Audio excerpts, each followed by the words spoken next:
Hello' friends, আমাৰ YouTube চেনেললৈ আপোনাক স্বাগতম জনাইছোঁ। আজি আপোনালোকৰ ওচৰলৈ নতুন নতুন ভিডিঅ' লৈ আহিছোঁ। যিটো আপোনালোকে জানিব পাৰিব যে আমি ৰ'দৰ দ্বাৰা মোবাইল চাৰ্জ কৰিব পাৰিম নে নোৱাৰোঁ তাৰ বিষয়ে জানিব পাৰিব। তাৰ বিষয়ে আমি নতুন ভিডিঅ' লৈ আহিছোঁ। আৰু আমাৰ ভিডিঅ'টো আৰম্ভ কৰাৰ আগতে কৈছোঁ যিসকলে আপোনাক অনুৰোধ কৰিছোঁ, যিসকলে আমাৰ ইউটিউব চেনেলটো এতিয়ালৈ ছাবস্ক্ৰাইব কৰা নাই, এতিয়া আমাৰ চেনেলটো ছাবস্ক্ৰাইব কৰক আৰু কাষৰ বেল আইকনটো ক্লিক কৰক, যাতে আমাৰ নতুন ভিডিঅ'বোৰ অতি সোনকালে পাব পাৰে। আমি যেতিয়া নতুন নতুন ভিডিঅ' আপলোড দিম তেতিয়া আপোনালোকে অতি সোনকালে আমাৰ ভিডিঅ'বোৰ পায় আৰু চাব পাৰে। আমাৰ ভিডিঅ'টো ভাল লাগে লাইক আৰু শ্বেয়াৰ কৰিব, লগতে কমেণ্ট বক্সত আপোনাৰ মতামত জনাব। বলক আমি ভিডিঅ'টো আৰম্ভ কৰোঁ।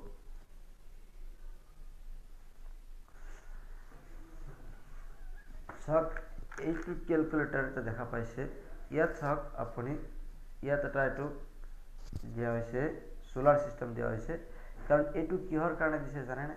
এইটো দিছে আপোনাৰ যে এই কেলকুলেটাৰ ভিতৰত ইমান সৰু সৰু বেটাৰী আছে। এই বেটাৰীটো চাৰ্জ কৰিবৰ কাৰণে আমি সকলোৱে জানো যে কেলকুলেটাৰৰ ওপৰত এনেকুৱা চিষ্টেম আছে, কিন্তু আমি ব্যৱহাৰ কৰা কেলকুলেটাৰটো আছে যে এই মোবাইলটো এইটোৰ দ্বাৰা ইয়াত কেলকুলেটাৰৰ ভিতৰত থকা কেলকুলেটাৰৰ ভিতৰত যিটো বেটাৰী আছে সেই বেটাৰীটো চাৰ্জ কৰে। যদি এই বেটাৰীটো চাৰ্জ কৰে, ইয়াৰ বেটাৰীটোৰ পৰিমাণ বহুত সৰু, কিন্তু ইয়াত যিটো ভিডিঅ' আছে, আমাৰ মোবাইলত যিটো বেটাৰী আছে সেইটো আমি চাৰ্জ কৰিব পাৰিমনে তাৰ বিষয়ে আলোচনা কৰিম। আমাৰ মোবাইলত যিটো বেটাৰী আছে এইটো বহুত গুণে ডাঙৰ।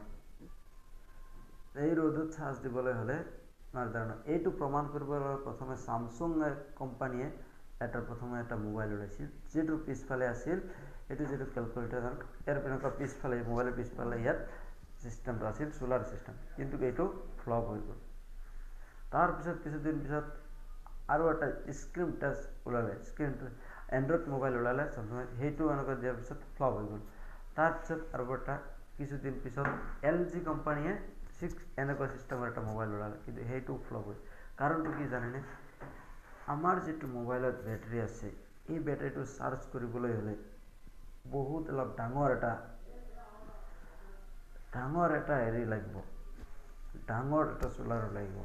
কমচে কম এইটোৰ দ্বাৰা এইটো যি আছে, আমাৰ মোবাইলটো কিমান দামমান অলপ 8GB আছে, কিন্তু এইটো যিটো কেলকুলেটাৰ দেখা পাইছে, ধৰি লওক এইটো এটা সোলাৰ, ইয়াতকৈ অলপ ডাঙৰ সোলাৰ লাগিব আমাৰ মোবাইলটো চাৰ্জ কৰিবলৈ, বেটাৰীটো চাৰ্জ কৰিবলৈ হ'লে।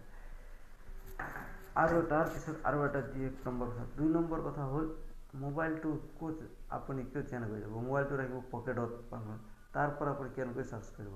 বা আপোনাৰ যদি মোবাইলটো সোলাৰত দিয়ে, ৰ'দত থৈ দিয়ে, 1 ঘণ্টাত আপোনাৰ নাওমান 5.5 হাইষ্ট 5ৰ পৰা 10 পইণ্ট চাৰ্জ হ'ব 1-1.5 ঘণ্টাত।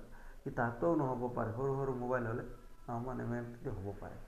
গতিকে আপুনি ক'ত যাব? 1-1.5 ঘণ্টা বহি থাকি আপুনি কেনেকৈ চাৰ্জ দিব? সেইকাৰণে যে আমাৰ মোবাইলটোত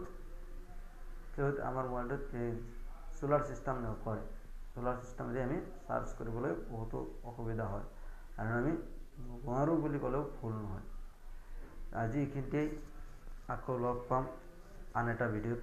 আমাৰ ভিডিঅ'টো ভাল লাগিলে কমেণ্ট কৰিব আৰু আপোনাৰ মতামত জনাব, আৰু নতুন অন্য কিবা যদি আপোনাক জানিব বিচাৰে তেতিয়াহ'লে আমাৰ তলত কমেণ্ট বক্সত জনাব।